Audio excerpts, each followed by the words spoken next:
The Hogwarts Legacy HUD just leaked on Reddit, and man does it look fake. In this video, let's talk about what the HUD looks like and how it will be used in the upcoming Wizarding World adventure. So with that being said, let's get right into it and talk nerdy. Over on the Harry Potter game Reddit, we got a leak credited to Bubbles Lou and Darkstar that shows the heads-up display for spells.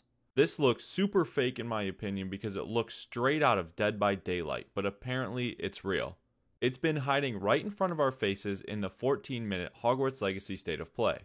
A couple comments on the Reddit post talk about being able to see the image for yourself if you mess with the playback time at the 16-minute and 14-second mark. I personally couldn't get it to work, but I think you need to also mess with the lighting and saturation of the image. Looking at the image, we see 3 diamonds with logos on them and one that looks like it's on a cooldown. The left side is a feather, which is most likely Wingardium Leviosa. The top is a lit up wand that looks like Lumos, and the bottom is something coming towards your hand, which we can assume is Accio. We don't know what the right spell is, but we can assume it's offensive based on the scene at which these spells were used.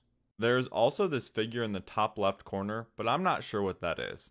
Now let's speculate a bit and talk about how we think the spell controls will work in Hogwarts Legacy. First things first, I'm not a huge fan of the cooldown timer. I know that it's probably to balance your character out a bit so they aren't completely overpowered, but I think if you were a wizard, you could repeatedly cast the same spell over and over again. Also, we need to remember that we have seen the R1 prompt multiple times in footage for Hogwarts Legacy, so we can rule out the R1 being used for those 4 spells available.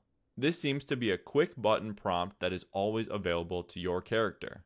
I'll strictly be talking about PlayStation controls here as that's what I play on, but the Xbox equivalent would be the same. I think that they could do a scroll wheel with multiple different spells or presets on it like GTA or The Witcher, but that would slow the combat down and would be inefficient in my opinion.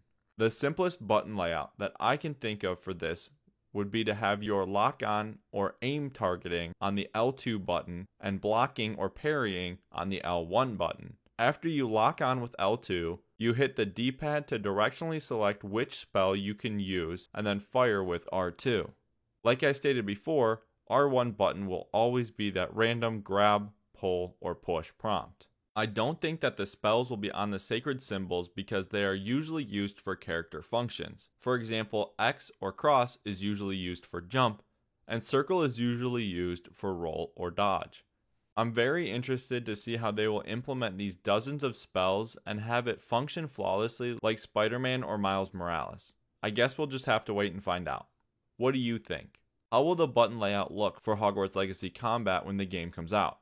Let me know in the comments below. If you are feeling generous and enjoy my content, please like the video, share with a friend, and subscribe for more content like this. Stay connected with me outside of YouTube and follow me on Twitter @nightly_nerd.